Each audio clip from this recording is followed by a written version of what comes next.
Few minutes movies के दोस्तों, आज हम एक्सप्लेन करने वाले हैं Hollywood movie human centipede part 1 2009 को। तो चलिए स्टार्ट करते हैं। मूवी स्टार्ट होती है और हम देखते हैं प्रोफेसर जोसेफ को, जो कि अपनी मर्सिडीज में बैठा होता है और एक तस्वीर को देख रहा होता है। तस्वीर में 3 कुत्ते इस तरह खड़े होते हैं कि एक के पीछे दूसरा और दूसरे के पीछे तीसरा खड़ा होता है। देखते ही देखते वहाँ एक ट्रक आकर रुकता है और ट्रक का ड्राइवर ट्रक से उतरकर जंगल की तरफ वॉशरूम के लिए जाता है। प्रोफेसर जोसेफ उस पर अपनी बंदूक तान कर निशाना बनाता है। दूसरी तरफ हम देखते हैं 2 लड़कियों को, जिनमें से एक का नाम जेनी और दूसरी का नाम लिंडसे होता है। वो दोनों अमेरिका से ताल्लुक रखती हैं, लेकिन घूमने फिरने के लिए जर्मनी आई होती हैं। उन्होंने एक पार्टी मनाने के लिए क्लब पर जाना था और जिस जगह पर उन्होंने जाना था उसकी असल लोकेशन लिंडसे कॉल पर ले रही थी। वैसे तो वो दोनों सफर करती रहती थी, लेकिन उनको जर्मनी के बारे में खास अंदाजा नहीं था। वो दोनों किराए पर एक कार लेती हैं और पार्टी वाली जगह की लोकेशन के लिए रात को निकल पड़ती हैं। उन दोनों को पार्टी की असल लोकेशन के बारे में पता नहीं था। वो दोनों एक दूसरे से पूछते हुए बहुत दूर निकल आती हैं। वो अपना रास्ता भटक चुकी होती हैं और वो दोनों मुश्किल में फंस चुकी होती हैं। जब जेनी यू टर्न लेती है तो उनकी गाड़ी का टायर पंक्चर हो जाता है। वो कार रिपेयरिंग वालों को कॉल करती है, लेकिन वो जंगल होता है, इसलिए उनके मोबाइल पर सिग्नल नहीं आ रहे होते और वो ऐसे मेन रोड पर फंस जाती है जिनके आस पास आबादी नहीं होती सिवाय जंगल की। फिर वो फैसला करती हैं कि हमें कार में ही रहना चाहिए और वहाँ से गुजरने वाले मुसाफिर लोगों से मदद मांगनी चाहिए। फिर वहाँ से एक कार गुजरती है। वो गाड़ी वाले से मदद मांगती है। उसमें एक बूढ़ा आदमी बैठा होता है जो उनको अकेला देखकर अजीबोगरीब इशारे करता है, जिनसे वो दोनों डर जाती हैं और वो कार को अंदर से लॉक कर देती हैं। वो कार चली जाती है और वो दोनों अपनी कार से उतरकर किसी एक ऐसे घर को ढूंढ रही होती हैं, जहाँ से वो किसी को कॉल करके अपनी मदद के लिए बुला सकें। रात भी काफी हो जाती है और वो दोनों एक जंगल की तरफ निकल पड़ती हैं और उन्हें घर में लाइट नजर आती है। वो दोनों उस घर की तरफ चल पड़ती हैं। तभी बहुत तेज बारिश हो जाती है और उस घर तक पहुंचने तक वो काफी ज्यादा भीग जाती हैं। फिर वो उस दरवाजे को बजाती हैं और अंदर से प्रोफेसर जोसेफ बाहर निकल आते हैं। वो उसको अपनी मुश्किल के बारे में बताती हैं और उसे कहती हैं कि इमरजेंसी कार रिपेयरिंग वालों को कॉल करे। वो दोनों अकेली होती हैं, इसलिए प्रोफेसर जोसेफ उनको अंदर बुला लेता है। प्रोफेसर के घर में अजीबोगरीब पेंटिंग्स थीं, जिनको वो बड़े गौर से देख रही होती हैं। वो सारी पेंटिंग काफी डिस्टर्बिंग थी। प्रोफेसर उनसे पूछता है कि क्या तुम स्याह हो? वो उनसे कहती हैं कि हम अमेरिका की रहने वाली हैं और हम जर्मनी घूमने आई हैं। वो लड़कियां फिर से प्रोफेसर को इमरजेंसी कार रिपेयरिंग वालों को कॉल करने को कहती हैं, जिस पर वो कोई तवज्जो नहीं देता और इसे इग्नोर कर देता है। फिर वो दोबारा उनसे सवाल करता है कि क्या तुम आपस में रिश्तेदार हो? वो कहती है कि हम रिश्तेदार नहीं बल्कि दोस्तें हैं। इस बात पर प्रोफेसर उठता है और किचन में पानी लेने के लिए जाता है और साथ में वो एक फेक कॉल भी कर रहा होता है, जिससे जेनी और लिंडसे समझती हैं कि वो शायद रिपेयरमैन को कॉल कर रहा है। फिर वो उस पानी में ड्रग्स मिला देता है, जिसे लिंडसे सारा पी जाती है, पर जेनी से वो ग्लास नीचे गिर जाता है। इस पर प्रोफेसर उनके साथ काफी बुरा बर्ताव करता है और पानी को साफ करने के लिए तौलिया लेने बेसमेंट में जाता है। उधर जाकर वो एक इंजेक्शन को भरता है और दूसरी तरफ लिंडसे को बेहोशी वाली कैफियत हो रही होती है, क्योंकि ड्रग अपना असर दिखा रहा था। लेकिन जेनी को असर नहीं होता और वो उसे फिर से कॉल करने को कहती है, पर वो इसे इनकार कर देता है और वो फौरन से वो इंजेक्शन जेनी की गर्दन में लगा देता है, जिससे वो फौरन बेहोश हो जाती है। फिर प्रोफेसर अपना नाश्ता करता है और जब जेनी और लिंडसे को होश आता है तो वो खुद को प्रोफेसर की लैब में पाती हैं और वो बेड से बंधी हुई हैं। इनके अलावा भी वहाँ पर एक और आदमी होता है, उसे भी बांधा होता है और वो वही ट्रक ड्राइवर होता है। फिर प्रोफेसर जोसेफ उधर लैब में आता है और उस आदमी से कहता है कि मैं तुम्हें मारने वाला हूँ, क्योंकि तुम मैच नहीं होते, तुम्हारे मरने का टाइम आ चुका है। फिर वो फौरन से उसकी रगों में जहर वाला इंजेक्शन लगाता है। वो देखते ही देखते तड़प तड़प कर मर जाता है। उसके बाद वो ड्राइवर की लाश को अपने गार्डन में दफन कर देता है। फिर हम देखते हैं कि प्रोफेसर जोसेफ अपनी बेहोशी वाली दवाई से एक आदमी को बेहोश करके अपनी गाड़ी में लाता है, जिसका ताल्लुक जापान से होता है, और वो उसे जेनी और लिंडसे के पास पड़े हुए बेड पर लिटा देता है। फिर जब उन दोनों को होश आता है तो वो दोनों चिल्लाने लगती हैं, क्योंकि वो नहीं जानती थी कि प्रोफेसर उनके साथ अब क्या करेगा। अब वो उनकी कंफ्यूजन दूर करने के लिए उनके सामने आ जाता है और वो खुद को मुतारिफ करवाता है कि वो प्रोफेसर जोसेफ है, जो कि एक रिटायर्ड सर्जन है। वो एक पागल डॉक्टर था, जिसका बड़ा अजीबोगरीब पेशा जानदार चीजों को आपस में जोड़ना था। अभी कुछ अर्सा पहले उसने एक ऑपरेशन के जरिए से 3 कुत्तों को आपस में जोड़ा था और वो पागल डॉक्टर वही ऑपरेशन इन जेनी लिंडसे और उस जापानी आदमी पर भी करने वाला था। क्योंकि उन तीनों के स्किन टिश्यूज आपस में मैच होते थे। वो इन तीनों को ऑपरेशन के बारे में बता रहा होता है। वो उनसे कहता है कि सबसे पहले वो उनके घुटनों के लिगामेंट्स को निकालेगा, जो कि घुटनों की हड्डियों को आपस में जोड़ने वाला बंधन होता है। वो उसको खत्म कर देगा, जिसकी वजह से वो खड़े नहीं हो सकेंगे। फिर वो बताता है कि सब्जेक्ट सी पर वो ये भी अमल करेगा कि वो उनके जबड़े, उनके दांत, उनके तीनों के होंठ को निकाल देता है और सब्जेक्ट ए को सब्जेक्ट बी की बैक से जोड़ देगा और सब्जेक्ट बी को सब्जेक्ट सी की बैक साइड से जोड़ देगा। फिर वो उनकी हिप की स्किन को उतारकर उनके जबड़ों की स्किन को उतारकर वहाँ पर लगाएगा। फिर वो तीनों को आपस में ऐसे जोड़ देगा जिस तरह के डायग्राम में नजर आ रहा है। इससे ये होगा कि जब सब्जेक्ट ए खाना खाएगा, वो खाना उसके जिस्म से होता हुआ जब इंसानी फुजला बन जाएगा तो वो सब्जेक्ट बी के मुंह में चला जाएगा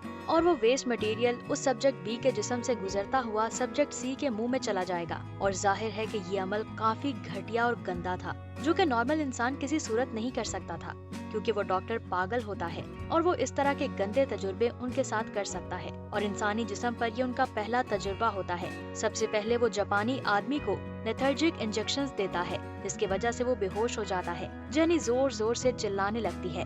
प्रोफेसर उसकी तरफ आता है और इसे भी वो लेथर्जिक इंजेक्शंस लगाने लगता है। तभी लिंडसे अपने दांतों की मदद से उन रस्सियों को खोल देती है और वहाँ से भागने लगती है। उसके हाथों पर सुइयां लगी हुई थी, जिसकी वजह से उनकी खाल खींच रही थी, जिसकी वजह से उसका काफी खून बह रहा था। वो एक कमरे में चली जाती है और उसका दरवाजा बंद कर देती है, लेकिन डॉक्टर उस कमरे की खिड़की तोड़ देता है और अंदर चला जाता है और लिंडसे वहाँ से भी भाग जाती है। लेकिन वो एक पूल में गिर जाती है और प्रोफेसर वहाँ पर भी आ जाता है और पूरे पूल को घेर लेता है। लेकिन तभी लाइट चली जाती है और लिंडसे इसका फायदा उठाकर वहाँ से भाग जाती है। वो भागकर प्रोफेसर की लैब में आती है। वो जेनी को खोलती है, क्योंकि वो डॉक्टर के इंजेक्शन की वजह से बेहोश होती है। वो जेनी को घसीटकर बाहर ले आती है, लेकिन फौरन पीछे से प्रोफेसर आ जाता है और वो लिंडसे को भी वही इंजेक्शन लगा देता है, जिससे वो भी बेहोश हो जाती है। फिर वो दोबारा उनको उठाकर लैब में ले आता है और उन सब का ऑपरेशन करता है। सबसे पहले वो उनके लिगामेंट्स को निकालता है, फिर उनके दांतों को और फिर मार्कर से उन सब की बॉडी पर निशान लगाता है। फिर वो उनकी हिप और उनके चेहरे की खाल को निकाल देता है और अंदर से उनके मांस को भी निकाल देता है और वो काफी लंबा ऑपरेशन करता है। फिर कुछ दिनों बाद दिखाया जाता है कि प्रोफेसर शराब पी रहा होता है और इसके सामने उसी का बनाया हुआ ह्यूमन सेंटीपेड जमीन पर पड़ा होता है। उन तीनों के जख्म अभी ठीक नहीं हुए होते और वो उनको जबरदस्ती खड़ा करने की कोशिश करता है। वो इस तरीके से जुड़े होते हैं कि सबसे आगे वो जापानी आदमी, बीच में लिंडसे और सबसे आखिर में जेनी होती है। जेनी जो कि आखिर में थी, वो सेंटीपेड की टेल बन गई थी। वो लोग काफी दर्द महसूस कर रहे होते हैं, लेकिन प्रोफेसर उनको खड़ा करके उनकी तस्वीर बना रहा होता है। फिर वो उन तीनों को मिरर भी दिखाता है और वो तीनों अपनी ये वाली हालत देखकर मुसलसल रो रहे थे। वो उनको पिंजरे में रखता है और जानवरों जैसा सलूक करता है। काफी दिन तक ऐसा चलता रहा। वो जापानी आदमी को खाना ऐसे डालता जैसे किसी कुत्ते को डालता हो। वो उसके जबड़ों को फिर से तोड़ देता है। फिर हमें दिखाया जाता है कि प्रोफेसर उनके साथ बहुत बुरा सलूक कर रहा होता है और उनको लेकर बाहर खड़ा होता है। जापानी आदमी को वॉशरूम जाने की जरूरत महसूस होती है और उसका सारा इंसानी फुजला लिंडसे के मुंह में चला जाता है। मजबूरन लिंडसे को उसे निगलना पड़ता है। देखने और सोचने में ये काफी गंदी बात थी। फिर एक दिन प्रोफेसर उनका चेकअप करता है, जिससे उसे पता चलता है कि जापानी आदमी तो ठीक है, मगर लिंडसे को कब्ज हो गई है, क्योंकि लिंडसे उस आदमी का फुजला, उसका वेस्ट मटेरियल डाइजेस्ट नहीं कर पा रही थी और साथ में जेनी को कोई भी रिसोर्स ऑफ पावर नहीं मिल रही थी, क्योंकि कई दिनों से उसने खाना नहीं खाया था और वो कमजोर होती जा रही थी। उसके जख्म अभी तक ताज़ा थे और ऐसा लग रहा था कि अनकरीब वो मर जाएगी। वो जेनी की जगह बदलने का सोच रहा होता है। तभी दरवाजा बजता है और दरवाजे पर 2 पुलिस ऑफिसर्स होते हैं। वो पुलिस वाले वहाँ पर लिंडसे और जेनी को ढूंढने आए होते हैं, जो कि कई दिनों से गायब थी और उनकी कार प्रोफेसर के घर के थोड़े से फासले पर थी। वो उनको बताता है कि वो एक डॉक्टर है और अपने पेशे में वो इतना मसरूफ होता है कि उसे बाहर जाने का मौका ही नहीं मिलता और वो उन लड़कियों के बारे में कुछ नहीं जानता। प्रोफेसर उनसे पीने के लिए पूछता है, जिस पर वो कहते हैं कि वो कॉफी पियेंगे, जिस पर प्रोफेसर कहता है कि नहीं, तुम्हें सिर्फ पानी मिलेगा, जिस पर वो पुलिस वाले मजीद उसे शक की निगाह से देखते हैं। फिर प्रोफेसर पानी में ड्रग मिलाकर ला रहा होता है। तब पुलिस वाला उसे कहता है कि किसी ने तुम्हारे घर से उन गायब लड़कियों की आवाजें सुनी थी और तुम्हारी मर्सिडीज भी इसी ट्रक के पास से मिली है, जिसका ड्राइवर काफी अरसे से गायब था। ये सुनकर वो डॉक्टर काफी चिल्लाने लगता है और उनको जबरदस्ती पानी पीने को कहता है, जिस पर वो ग्लास को फेंक देता है। अब वो तौलिया का बहाना बनाता है और अंदर वो इंजेक्शन लेने जाता है जिससे वो उनको बेहोश कर सके, लेकिन इस बार वो उनके सामने एक्सपोज हो जाता है। वो अपनी सफाई में कहता है कि आप किसी को भी ऐसे बगैर वजह के परेशान नहीं कर सकते और बगैर किसी वारंट के आप मुझे गिरफ्तार नहीं कर सकते। इस पर वो अपना वारंट लेने चले जाते हैं। फिर वो अपने लैब में आता है और उसे वहाँ अपना ह्यूमन सेंटीपेड दिखाई नहीं देता क्योंकि वो तीनों छुप जाते हैं। वो एक सर्जिकल चाकू को उसके पेट में घुसा देते हैं जिससे वो नीचे गिर जाता है और जापानी आदमी उसकी गर्दन पर काटता है और उसके मुंह में उस डॉक्टर का गोश्त आ जाता है। फिर वो तीनों ऊपर जाने की कोशिश करते हैं क्योंकि वो ऑपरेटेड थे, कमजोर थे, जिसकी वजह से वो ऊपर नहीं जा सकते थे और उनके स्टिचिंग वाले हिस्सों से ब्लीडिंग बहुत ज्यादा हो रही थी। वो सीढ़ियों पर ऊपर चढ़े जाते हैं, तभी प्रोफेसर उनके पीछे आ जाता है और सीढ़ियों पर उनका गिरा हुआ खून चाटने लगता है। फिर वो जापानी शीशा तोड़ देता है और वो डॉक्टर वहाँ पर भी पहुँच जाता है और जापानी टूटे हुए कांच से अपना गला काट देता है, जिससे मौका पर ही उसकी मौत हो जाती है। इतने में वो पुलिस ऑफिसर्स भी वहाँ पहुँच जाते हैं और उनको उधर कोई भी दिखाई नहीं देता। फिर वो उसकी लैब में जाते हैं, वहाँ पर भी कोई मौजूद नहीं होता